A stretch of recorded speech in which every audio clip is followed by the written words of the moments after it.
ಓಂ ಶ್ರೀ ಗುರು ಬಸವಲಿಂಗಾಯ ನಮಃ. ವೇದಿಕೆಯ ಮೇಲೆ ಉಪಸ್ಥಿತರಿರುವ ಅಂಕಲಗಿಯ ಶ್ರೀ ಅಡವಿಸಿದ್ದೇಶ್ವರ ಮಠದ ಧರ್ಮ ಪೂಜ್ಯ ಶ್ರೀ ಶ್ರೀ ಅಮರಸಿದ್ದೇಶ್ವರ ಮಹಾಸ್ವಾಮಿಗಳ ಪಾದ ಪದ್ಮಗಳಿಗೆ ಅನಂತ ಪ್ರಣಾಮಗಳನ್ನು ಅರ್ಪಿಸುತ್ತಾ, ಜ್ಞಾನದ ದೀವಿಗೆಯ ಮೂಲಕ ನಮ್ಮ ಜೀವನವನ್ನೇ ಬೆಳಗಿದ ನನ್ನ ಪೂಜ್ಯ ಗುರುಗಳಿಗೂ ನನ್ನ ಸಾಷ್ಟಾಂಗ ನಮಸ್ಕಾರಗಳನ್ನು ತಿಳಿಸುತ್ತೇನೆ.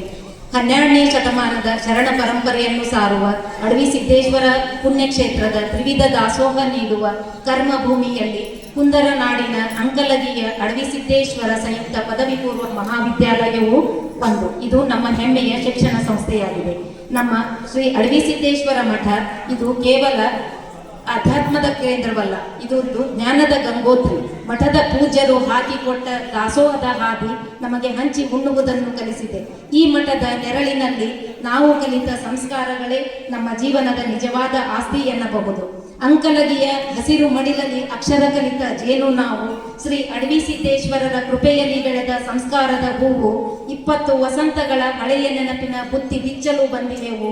ಗುರುಗಳ ಪಾದಕ್ಕೆ ಭಕ್ತಿಯ ನಮನ ಸಲ್ಲಿಸಿ ಪುನೀತರಾಗುವೆವು. ಪೂಜ್ಯ ಗುರುಗಳೇ ಹಾಗೂ ದಶಕಗಳ ಬಾಲ್ಯದ ಸವಿ ನೆನಪುಗಳನ್ನು ಜೀವ ತುಂಬಿ ಶಾಶ್ವತವಾಗಿಸಲು ಬಂದಿರುವ ನನ್ನೆಲ್ಲ ಆತ್ಮೀಯ ಗೆಳೆಯ ಗೆಳತಿಯರೇ, ನಾನು ನಿಮ್ಮ ಮಣ್ಣಿನ ಮಗಳು ಶಿಲ್ಪಾ ಮಹಾಂತೇಶ್ ಬಾಳಿಕಾಯಿ. ನಿಜವಾಗಿಯೂ ನಾನು ತುಂಬಾ ಅದೃಷ್ಟವಂತರು ಅನಿಸುತ್ತೆ. ಯಾಕೆಂದರೆ ನನಗೆ ಜನ್ಮ ನೀಡಿದ್ದು ಮತ್ತು ವಿದ್ಯೆ ನೀಡಿದ್ದು ಈ ಪುಣ್ಯಭೂಮಿ ಅಂಕಲಗಿ. ಈ ಮಣ್ಣಿಗೆ ಒಂದು ವಿಶೇಷವಾದ ಶಕ್ತಿ ಇದೆ. ಇದು ಕೇವಲ ಒಂದು ಗ್ರಾಮವಲ್ಲ, ಇದು ಸಂಸ್ಕೃತಿ ಮತ್ತು ಸಂಸ್ಕಾರಗಳ ಸಂಗಮ ಎಂದು ಹೇಳಬಹುದು. ನಮ್ಮ ಊರಿನ ಹಾದಿ ಬೀದಿಗಳು, ಹೊಲ ಗದ್ದೆ, ಮಠದ ಆ ಪ್ರಶಾಂತ ವಾತಾವರಣ ಇವೆಲ್ಲವೂ ಇಂದಿಗೂ ನಮ್ಮನ್ನು ಸೆಳೆಯುತ್ತವೆ. ಜಗತ್ತಿನ ಯಾವುದೇ ಮೂಲೆಯಲ್ಲಿದ್ದರೂ ನಾವು ಅಂಕಲಗಿಯವರು ಎಂದು ಹೇಳಿಕೊಳ್ಳುವಾಗ ಆಗುವ ಹೆಮ್ಮೆ ಅಷ್ಟಿಷ್ಟಲ್ಲ. ಈ ಊರಿನ ನೀರು ನಮಗೆ ದಾಹ ತಣಿಸುವುದರ ಜೊತೆಗೆ ಬದುಕುವ ಛಲವನ್ನು ಕಲಿಸಿದೆ. ಅಂಕಲಗಿಯ ಮಣ್ಣಿನ ಮಣಿಕಟ್ಟುಗಳಿಗೆ ಶಕ್ತಿ ಹೆಚ್ಚು ಎನ್ನುವ ಮಾತಿದೆ. ಆ ಶಕ್ತಿಯೇ ಇಂದು ನಮ್ಮನ್ನು ದೇಶದ ನಾನಾ ಭಾಗಗಳಲ್ಲಿ ಯಶಸ್ವಿಯಾಗಿ ನೆಲೆಸುವಂತೆ ಮಾಡಿದೆ. ಇನ್ನು ಗುರುಗಳ ಬಗ್ಗೆ ಹೇಳುವುದಾದರೆ, ಗುರುವಿಂದ ಬಂಧುಗಳು, ಗುರುವಿಂದ ಪರದೈವ, ಗುರುವಿಂದಲಾಗುವುದು ಪುಣ್ಯ ಲೋಕಕ್ಕೆ, ಗುರುವಿಂದ ಮುಕ್ತಿ ಸರ್ವಜ್ಞ ಎಂಬ ಸರ್ವಜ್ಞನ ತ್ರಿಪದಿಯಂತೆ ನಮ್ಮ ಗುರುಗಳು ನಮಗೆ ಅಕ್ಷರ ಜ್ಞಾನದ ಜೊತೆಗೆ ಜೀವನದ ಮೌಲ್ಯಗಳನ್ನು ಕಲಿಸಿದರು. ಇಂದು ನಾವೆಲ್ಲ ಇಲ್ಲಿ ಸೇರಿರುವುದು ಕೇವಲ ಒಂದು ಕಾರ್ಯಕ್ರಮಕ್ಕಾಗಿ ಅಲ್ಲ, ಇದು ನಮ್ಮ ಜೀವನದ ಅತ್ಯಂತ ಅಮೂಲ್ಯ ಸಂಬಂಧಗಳನ್ನು ನೆನಪಿಸುವ ಒಂದು ಪವಿತ್ರ ಕ್ಷಣವಾಗಿದೆ. ಇಂದು ಇಲ್ಲಿ ನಮ್ಮೆದುರು ಕುಳಿತಿರುವ ಗುರುಗಳು ಕೇವಲ ಶಿಕ್ಷಕರಲ್ಲದೆ ಅವರು ನಮ್ಮ ಬದುಕಿನ ಶಿಲ್ಪಿಗಳೂ ಹೌದು. ಅಂದು ನೀವು ತರಗತಿಯಲ್ಲಿ ಪಾಠ ಮಾಡುವಾಗ ನಾವು ತುಂಟಾಟ ಮಾಡುತ್ತಿರಬಹುದು, ಆದರೆ ಅಂದು ನಿಮ್ಮ ಕಣ್ಣಿನಲ್ಲಿದ್ದ ಆ ಕಾಳಜಿ ಇಂದು ನಮಗೆ ಅರ್ಥವಾಗುತ್ತಿದೆ. ಗುರು ಎಂದರೆ ಕತ್ತಲೆಯನ್ನು ಓಡಿಸುವ ಬೆಳಕು. ನೀವು ಅಂದು ನಮ್ಮ ಬೆನ್ನು ತಟ್ಟದಿದ್ದರೆ, ತಪ್ಪು ಮಾಡಿದಾಗ ಗದರಿಸದಿದ್ದರೆ ನಾವು ಇಂದು ಈ ಗೌರವದ ಸ್ಥಾನದಲ್ಲಿ ಇರುತ್ತಿರಲಿಲ್ಲ.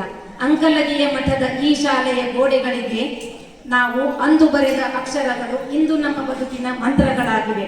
ಇಂದು ನಾವೆಲ್ಲರೂ ನಿಮಗೆ ಗೌರವಿಸಿ ವಂದಿಸಬಹುದೇ ಹೊರತು ನಮ್ಮ ಋಣವನ್ನು ಯಾವತ್ತಿಗೂ ತೀರಿಸಲು ಸಾಧ್ಯವಿಲ್ಲ ಗುರುಗಳೇ.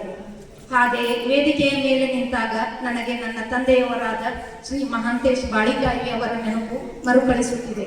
ಅವರು ನನಗೆ ಪ್ರಾತಃ ಸ್ಮರಣೀಯರು. ಅವರು ಇದೇ ಶಾಲೆಯಲ್ಲಿ ಕ್ರೀಡೆಯ ಮೂಲಕ ಶಿಸ್ತನ್ನು ಕಲಿಸಿದವರು. ಶಾಲೆಯ ಮೈದಾನಕ್ಕೂ ಹಾಗೂ ಅವರ ಹೆಸರಿಗೂ ಒಂದು ಅವಿನಾಭಾವ ಸಂಬಂಧವಿತ್ತು. ಅವರು ನನಗೆ ಒಳ್ಳೆಯ ತಂದೆಯಾಗಿಯೂ ಮತ್ತು ಶಿಕ್ಷಕರಾಗಿಯೂ ಮಾರ್ಗದರ್ಶನ ನೀಡಿದರು. ಅಷ್ಟೇ ಅಲ್ಲ, ಅವರು ಕ್ರೀಡಾ ಜಗತ್ತಿನಲ್ಲಿ ಕುಂದರ ನಾಡಿನ ಕಬಡ್ಡಿಯ ಜ್ಯೋತಿಯನ್ನು ಹೆಸರುವಾಸಿಯಾಗಿ ಅವರು ಸಾವಿರಾರು ವಿದ್ಯಾರ್ಥಿಗಳಿಗೆ ಮಾರ್ಗದರ್ಶಕರಾಗಿದ್ದರು. ಅವರ ಆಶೀರ್ವಾದ ಸದಾ ನಿಮ್ಮೆಲ್ಲರ ಮೇಲಿರಲಿ ಎಂದು ಆಶಿಸುವೆನು. ಗೆತ್ತನ ಸಂಬಂಧ ಯಾರಿಗೂ ತಿಳಿಯದ ಅನುಬಂಧ ಎಂಬ ನುಡಿಯಂತೆ ಒಂದು ಧಾರ್ಮಿಕ ಕ್ಷೇತ್ರದಲ್ಲಿ ಜನಿಸಿ ಮತ್ತೊಂದು ಧಾರ್ಮಿಕ ಕ್ಷೇತ್ರದಲ್ಲಿ ಸೇವೆ ಸಲ್ಲಿಸಬೇಕಾದರೆ ಅವರು ನಿಜಕ್ಕೂ ಪುಣ್ಯ ಮಾಡಿದ್ದರು. ಮುಳುಗಂದದ ಬಾಲಲೀಲ ಮಹಾಂತ ಶಿವಯೋಗಿಗಳೇ ಅವರನ್ನು ಈ ಅಂಕಲಗಿಯ ಅಜ್ಜನ ಸನ್ನಿಧಾನಕ್ಕೆ ಧಾರೆ ಎರೆದಿರಬಹುದು ಅಂತ ಅನಿಸುತ್ತೆ. ಇದು ಸ್ನೇಹ ಸಮ್ಮಿಲನ ಸಮಾರಂಭವೂ ಹೌದು. ಸ್ನೇಹ ಎಂಬುದು ಮುತ್ತಿನ ಹಾರ, ಪೋಣಿಸಲು ಬೇಕು ಭಾವನೆಗಳ ಸೂಜಿದಾರ. ಪೋಣಿಸಿದಾಗ ಅದೊಂದು ಬೆಲೆ ಕಟ್ಟಲಾಗದ ಮುತ್ತಿನ ಹಾರ. ಅದು ಜೀವನದೊಲುಮೆಯ ಸಂಸ್ಕಾರ, ಬಾಲ್ಯದ ನೆನಪುಗಳನ್ನು ಹೊತ್ತು ತಂದಿದೆ ಈ ಕ್ಷಣ. ಕಳೆದು ಹೋದ ಸ್ನೇಹಿತರ ಮುಖಗಳನ್ನು ಶಿಕ್ಷಕರ ಸಮ್ಮುಖದಲ್ಲಿ ಒಂದುಗೂಡಿಸುವ ಈ ಕ್ಷಣ ನಮ್ಮೆಲ್ಲರ ಜೀವನದಲ್ಲಿ ಮರೆಯಲಾಗದ ಅಮೂಲ್ಯ ಕ್ಷಣ.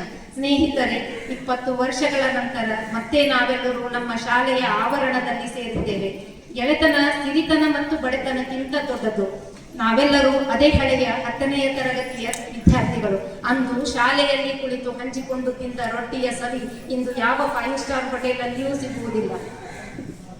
ಅಂದು ಆ ಶಾಲೆಯ ಬೆಂಚುಗಳ ಮೇಲೆ ಕೆತ್ತಿದ ನಮ್ಮ ಹೆಸರುಗಳು ಕಾಲದ ಹೊಡೆತಕ್ಕೆ ಅಳಿಸಿರಬಹುದು, ಆದರೆ ನಮ್ಮ ಸ್ನೇಹ ಮಾತ್ರ ಎಂದಿಗೂ ಅಜರಾಮರ. ಈ ಪವಿತ್ರ ಕಾರ್ಯಕ್ರಮವನ್ನು ಆಯೋಜಿಸಿದ ನನ್ನ ಎಲ್ಲ ಗೆಳೆಯ ಗೆಳತಿಯರಿಗೆ ಹೃದಯಪೂರ್ವಕ ಅಭಿನಂದನೆಗಳನ್ನು ಹೇಳುತ್ತೇನೆ. ನಿಮ್ಮೆಲ್ಲರ ಈ ಪ್ರಯತ್ನ ಸಂಬಂಧಗಳನ್ನು ಮತ್ತಷ್ಟು ನಮ್ಮ ಗಟ್ಟಿಗೊಳಿಸಿದೆ. ಈ ಸ್ನೇಹವನ್ನು ಉಸಿರಿರುವವರೆಗೂ ಉಳಿಸಿಕೊಳ್ಳೋಣ ಎನ್ನುವ ಸದಾಶಯದೊಂದಿಗೆ ನಾನು 2 ಮಾತುಗಳನ್ನು ಮುಗಿಸುತ್ತೇನೆ.